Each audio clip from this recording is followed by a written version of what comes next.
Hello, it's good to see all of you here. I'm here to talk today about the Battle of the White Ice. No, wait a minute, we've already been through that one and we've all won so far, but round two is coming up. Let's make that the Battle of Blue Licks instead. Today we'll be riding a time machine back to August of 1782. But before we get into that time machine, we want to look at what led up to the Battle of Blue Licks and what was happening in the frontier, along the frontier before that famous battle. We have to go back to 1763 to really get started on this and to think about the French and Indian War. That was a victory for England and the colonies, and it was a crushing defeat for the Indians and the French, especially France, because the French and Indian War led to France basically being put out of business temporarily in the New World. France lost Canada because of the French and Indian War, and also most of its lands in North America. It retained only two tiny islands south of Newfoundland and two islands in the Caribbean Sea, all that remained of the French Empire in the New World. The French and Indian War also provided some military experience for a young surveyor from Virginia. His name was George Washington. I think you are familiar with that character. The victory was expensive in the French and Indian War. It was very costly for the English, and it was quite expensive for the English wallet. The cost of the war had to be paid by the English, and so higher taxes followed, and with those higher taxes, as they began to increase, so did the resentment in the colonies toward paying those taxes. And eventually, the war was very expensive for the English because it led to a rebellion in the colonies. That's what we're all about, isn't it?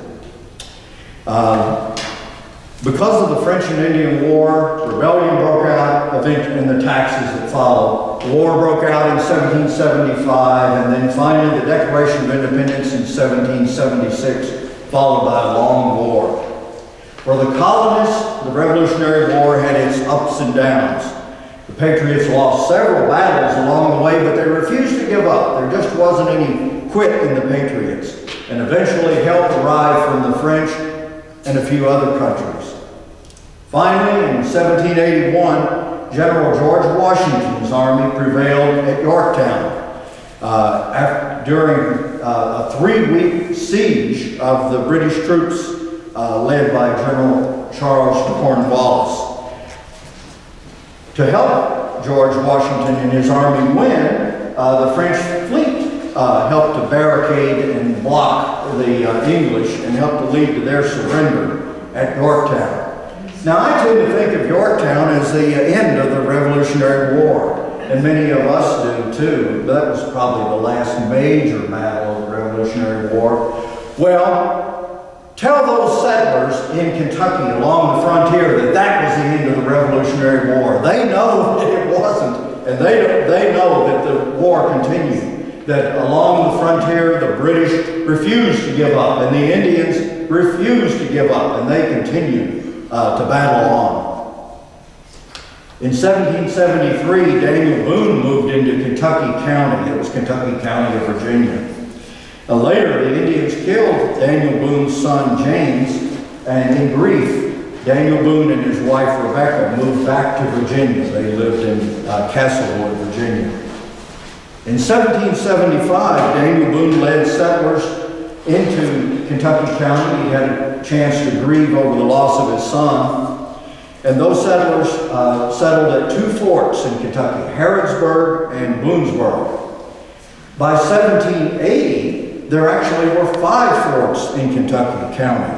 Harrodsburg, Boonesboro, Logan Station, Louisville, and Bryan's Station. Between 1775 and the next 7 years, 1782, there were about 860 Kentuckians killed in war-related deaths. In February 1782, the Indians began an offensive in Kentucky. And the next month, Captain David Williamson of the Pennsylvania militia decided that he would avenge some of these Indian raids. And so he and some of his volunteers killed 90 fairly peaceful prisoners. These were Delaware Indians. And the action of the massacre of those prisoners enraged the Indians in the northern areas. In July of that year, British captains Alexander McKee and William Caldwell then assembled a force of 1,100 Indian fighters, and they had 300 more that they could call on who were just a day away, so that would make a total of 1,400 that they could rely on for battle. So with British Captain William Caldwell in command, the Indians invaded Kentucky. Now we move to August 15th, 1782. The Indians and their campaign reached Bryan Station. Bryan Station is about 5 miles northeast of Lexington, Kentucky.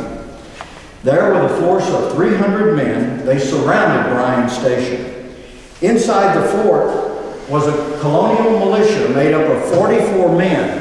Now, unfortunately for the militia, for the pioneers, these were not experienced Indian fighters. These 44 were new to battle, and they were really not a very proficient fighting force.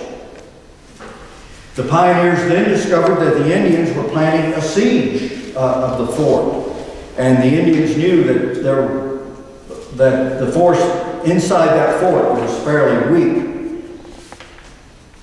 The pioneers decided that they would send 35 very brave women and girls outside the fort to collect water from a nearby spring and bring it back into the fort so that they could withstand a siege.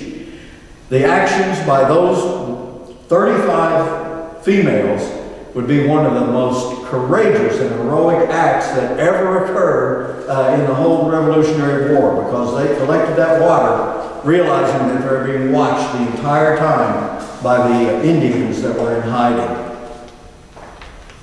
Finally, reinforcements arrived for the pioneers. 17 horsemen galloped into Bryan Station. The Indians weren't ready for that pioneer relief force, and they decided maybe they would drop their siege and leave. And so the next morning, the Indians pulled out. And then that same day, actually some more colonial forces arrived at Bryan Station. Who were some of these colonial leaders?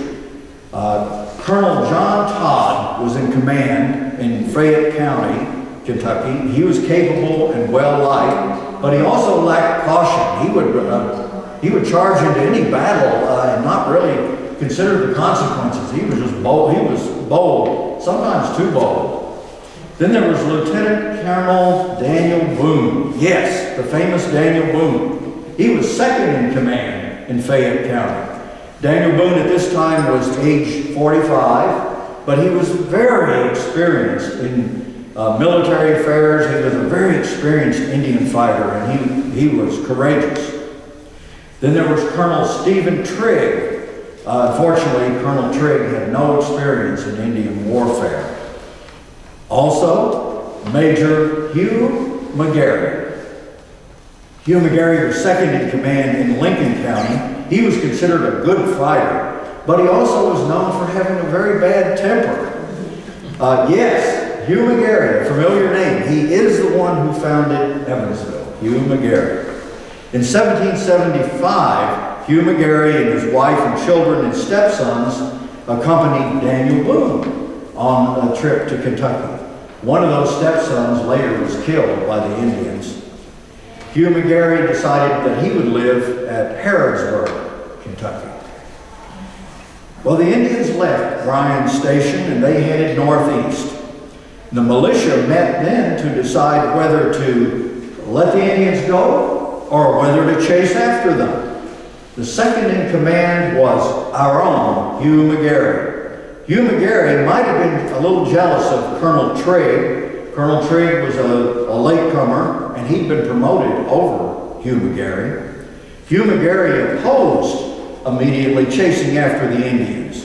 McGary said that he favored waiting for reinforcements from Colonel Benjamin Logan, and these reinforcements numbered in the hundreds. But McGary wanted to wait for the new troops to increase the size of their force before they would chase after these Indians, a sizable group. Colonel John Todd said that he had enough brave men to chase the Indians without McGary. Well, McGary didn't like that comment. Then Todd might have called, there are disputes about this, he might have called Hugh McGary timid. And this further really damaged Hugh McGary's ego. It stung him. Hugh McGary did not want to go after the Indians without those reinforcements, but Colonel John Todd was in control, and he decided that the force would go after the Indians. Then Colonel Stephen Trigg used his rank over Hugh McGary to overrule McGary, and so the pursuit would begin. So here we have a colonial force of 182 men, 135 from Lincoln County and 47 from Fayette County, and these are the men going after the Indians. In this force, we have 25 officers. That is a very top-heavy supply of officers. 25 officers out of 182 men, just 157 enlisted men. At about 10 a.m., they left. The mounted men headed out in pursuit of the Indians. The men left Bryan Station, and headed 22 miles to Ruddle Station. This was an abandoned area. Along the trail, Colonel Daniel Boone became suspicious because he noticed that the trail was it was too easily marked. The Indians were usually more careful than this. And they were able to just follow the trail. The trail seemed to Daniel Boone to be almost marked.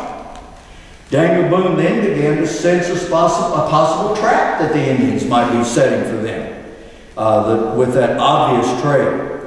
4 hours later, the men found where the 300 Indians had camped at night at the abandoned Ruddle Station.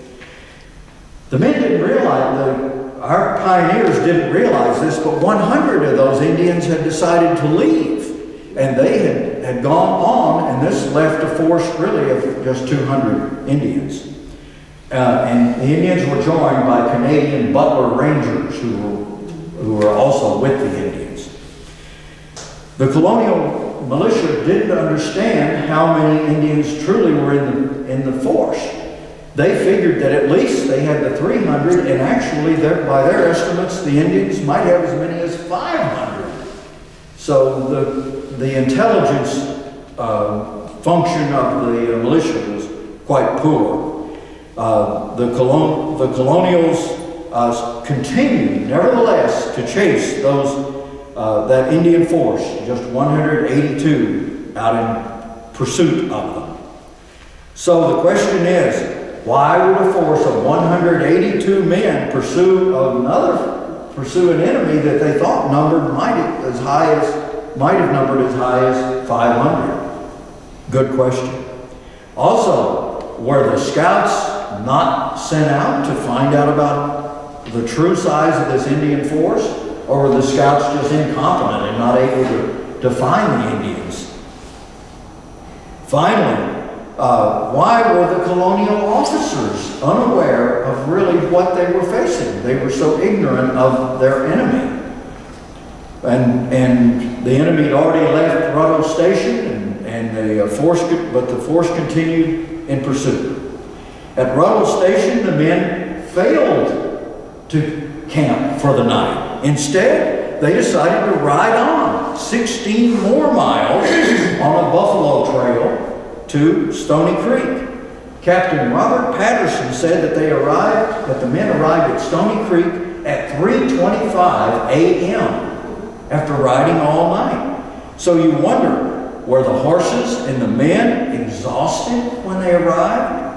Were some of the men even asleep in the saddles as they rode along? Had Colonel John Todd inadequately allowed for rest and strength in his physical strength in his force that he could be sending into battle? Well, now it's time to get into our time machine. We want to set this time machine for Monday, August 19th, 1782. All who are not cowards, follow me into the time machine and I'll show you the battle. And now we're in our time machine. We're among the 182 men ready to pursue that Indian force. The men rode 2 or 3 more miles to reach Blue Licks. The pioneers then reached the Licking River.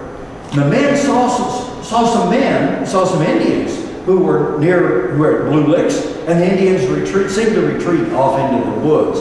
That gave the pioneers a little more courage to go after them. Also, but at the same time, British Captain William Caldwell had his spies out, and he was watching for the pioneer force, and he realized that they were coming toward him. Then the versions of exactly what happened differed. The militia faced a new decision: to keep pursuing the Indians now, or wait for the reinforcements of the hundreds of troops from Colonel Benjamin Logan. The men realized they would have to ford the Licking River and come out of that river onto an area that was devoid of trees. It was just a little grassy area that had been beaten down by the buffalo traveling the trail. It was a bad area to be coming out of this little narrow ford. No vegetation except for the grass. I've passed some pictures around that might show you what it's like. Some photographs that I took showing you what it was like, and you might like to take a look at those. Also, when they crossed that narrow ford, which they could cross only in single file, and then reach the bare area, the next thing they would face is a steep hill to climb, 6% grade, and that would be in order to reach a flat area on the top of that hill. Colonel Todd then favored waiting for the reinforcements from Benjamin Logan. Lieutenant Colonel Daniel Boone knew the area best, and he said, yes, we need to wait for these reinforcements before moving into this area, Blue Licks. There are differing reports about whether the officers held a conference, a true meeting to make this decision about whether to move into the area. One account says that most of the officers did favor delaying the attack. However, Hugh McGary was the first person to cross the Licking River, and according to Nathan Boone, the son of Daniel Boone, Hugh McGary then challenged the decision to wait for Logan's reinforcement, and he also challenged the courage of the officers. Nathan Boone said Hugh McGary spurred his horse into the Licking River and screamed, "All who are not damned cowards, follow me and I'll show you the Indians." Well, it's hard to believe that they would follow the orders of a major, but perhaps the men really did took Hugh McGary's challenge and moved forward.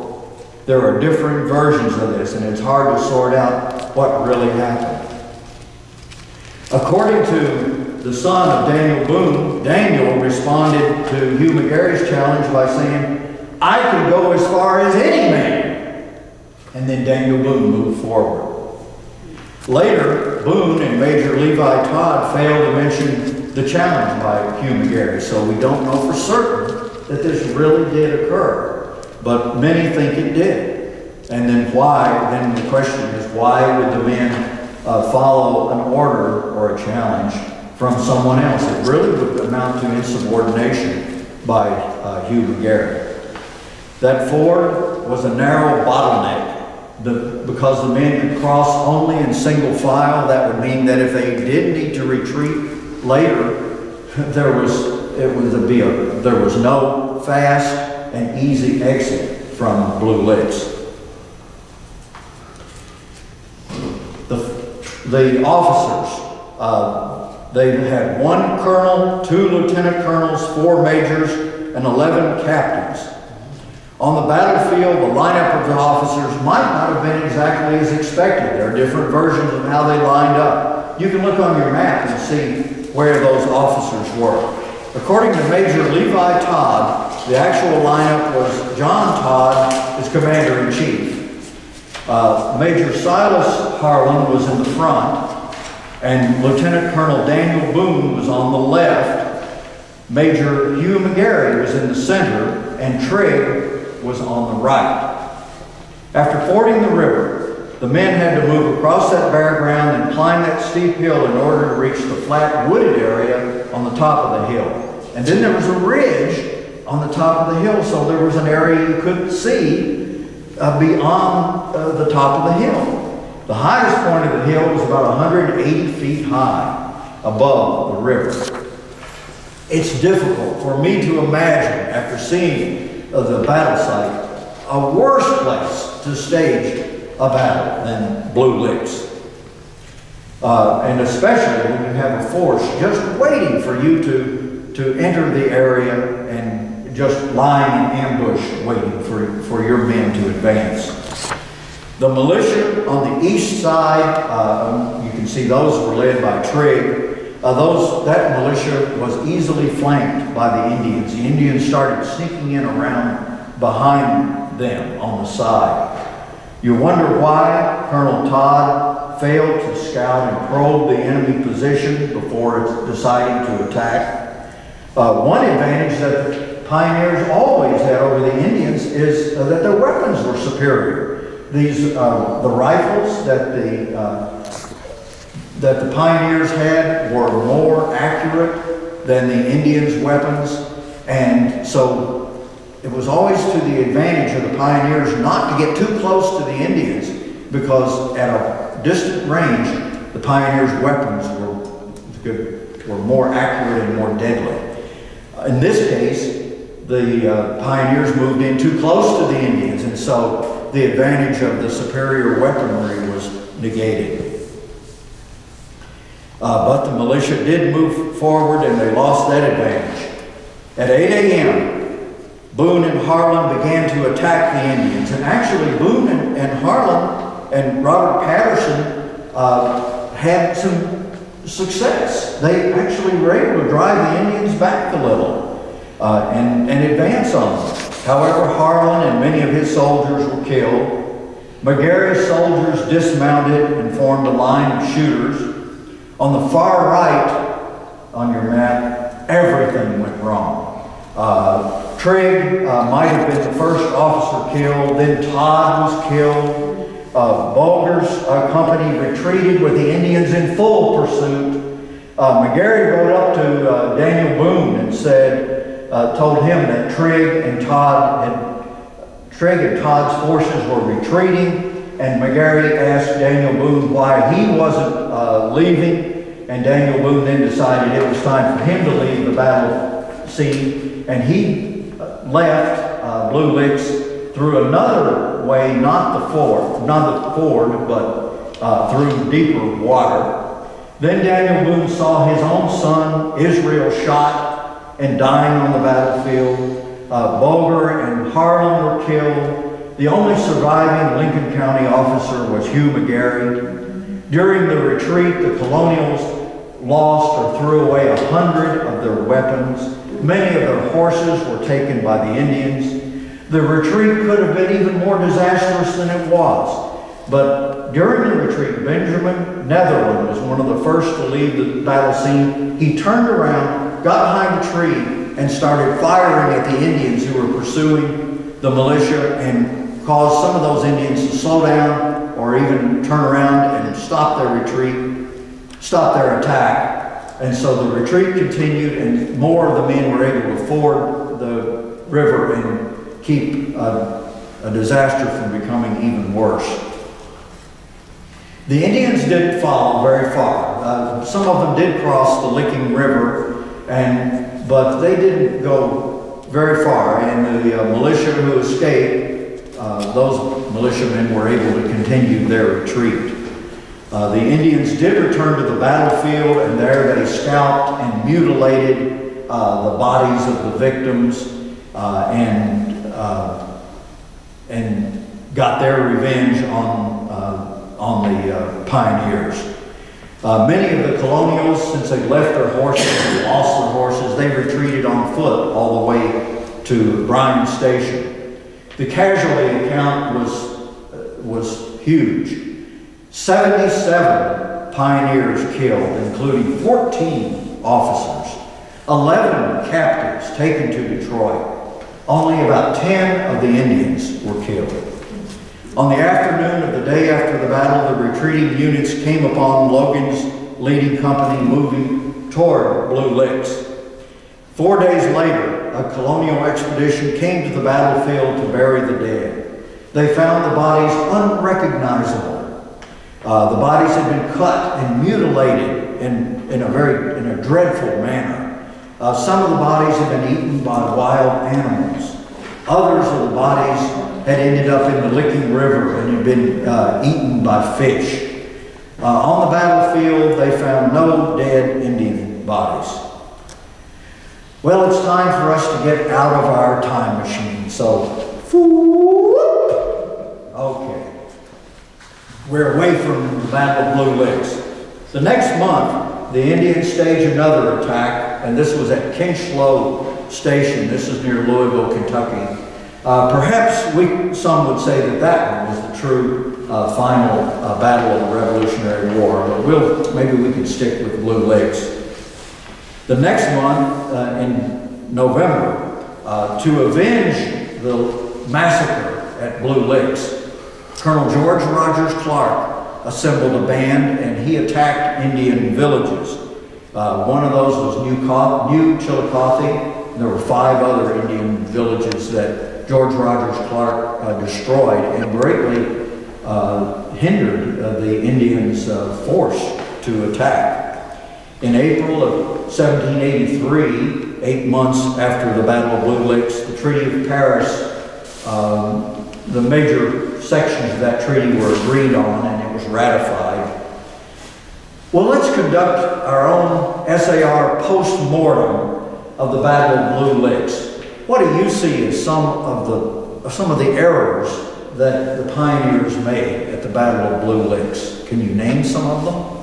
Didn't wait for the reinforcements. Didn't wait for the reinforcements. I guess that's probably number one. What else? Yeah, overconfident. Yeah, didn't listen. Yes. It kept resounding in my head. Abraham Lincoln said, God spells his name with 1 D, but the Todd spell it with 2 Ds. Yeah, they just thought they were it. They could just take over. Interesting that you mentioned Lincoln and the Todds, because Levi Todd was, I believe, the grandfather of Mary Todd Lincoln. Yeah, and so there is a connection between the Todds and the connection with Lincoln, indirectly in the Battle of Blue Licks. What else? That Abraham Lincoln Sr. was not one of the officers, because he was in Lincoln County at that time. Ah, okay. Maybe he was a little smarter. I'm sorry? Maybe he was a little smarter than the rest. Yeah, he said he fought enough of Virginia to go fight in Lincoln. Remember, it was part of Virginia then. Another reason, another mistake. Terrible battle site. Oh, horrible. Can't imagine anything worse. Yeah, terrible. I don't know whether the pictures have made it all the way around, but you can see what a miserable place that would be to have a battle. And the Indians realized that. They knew the land and they knew what they were. They had set this trap and it worked perfectly for them. Bad intelligence. Bad intelligence, my goodness. Yeah, to not know what you're getting into, to just strike out blindly, yes. You would have thought that they would have sent somebody to see how bad it was and try to make it in a different place, or wait till it was dark or something else. Reinforcements did anything. Yeah. And And there, after really traveling all night, and then you go into battle at 8 a.m., and this battle was over in 15 minutes. Yeah, gosh. Too many chiefs and not enough Indians for sure. There's too many Indians. There's like a name too many. Any other thoughts that you have on the bad mistakes that were made? Terrible, deadly mistakes. Well, Ruth and I visited Blue Licks in September of 2014, just a few months ago, and that's where I took those pictures. We had a most enjoyable time at Blue Licks Battlefield State Resort Park. It's 148 acres. It has a lodge, a restaurant, a museum, excellent museum, and a campground. At Blue Licks, we stayed in the lodge, and the museum, we really enjoyed the museum. It was a Monday and the museum was closed. The people at Blue Licks actually opened that museum just for Ruth and me so that we could see the museum, which was very nice favor that was done for us by Gene Dillon at the park. We're also told that, as we know, they have many reenactments at Blue Licks, and they're apparently they're just excellent reenactments. One warning would be that when those reenactments are occurring, the lodge doesn't have enough rooms to hold all the people, and so you might end up having to, if you want to stay overnight, you might be many miles away from Blue Licks. But I think that you would enjoy it. Well, what happened afterward? Hugh McGary later founded Evansville. An early map of Kentucky shows that the settlement now known as Madisonville, Kentucky, is labeled not Madisonville, but McGary on that map. And there are descendants, direct descendants of Hugh McGary who still live at Madisonville, Kentucky. And in Evansville, we have McGary School and the Mary Anthony McGary chapter of the Daughters of the American Revolution. Well, that's the wrap up on Hugh McGary and the Battle of Blue Licks.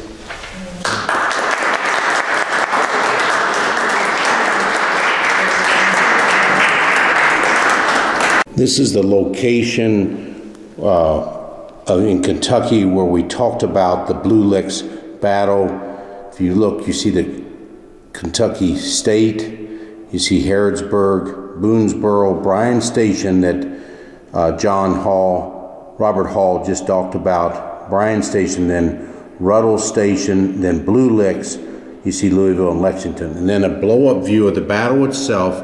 You see this is the Battle of Blue Licks. You see where the Indians were. You see the ford where they passed over into this isolated area. Then all the leaders of the battle there. You see Boone, you see McGary, and you see Bulger.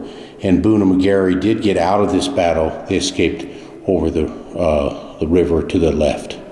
Photograph taken by Bob Hall. This is the fjord where they could pass single file.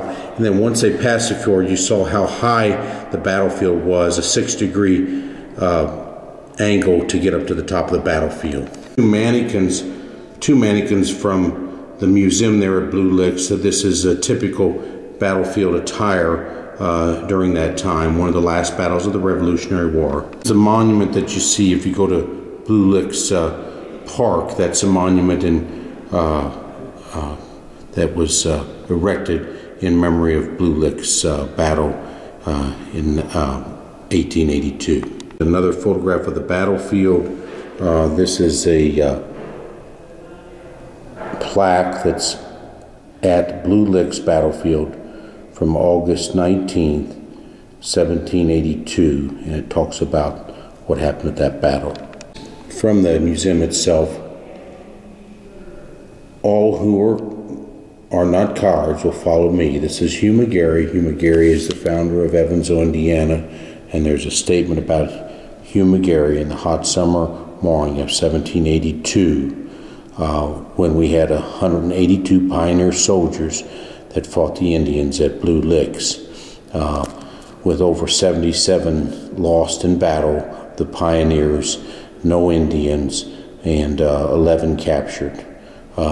Tremendous defeat at Blue Licks near the end of the Revolutionary War.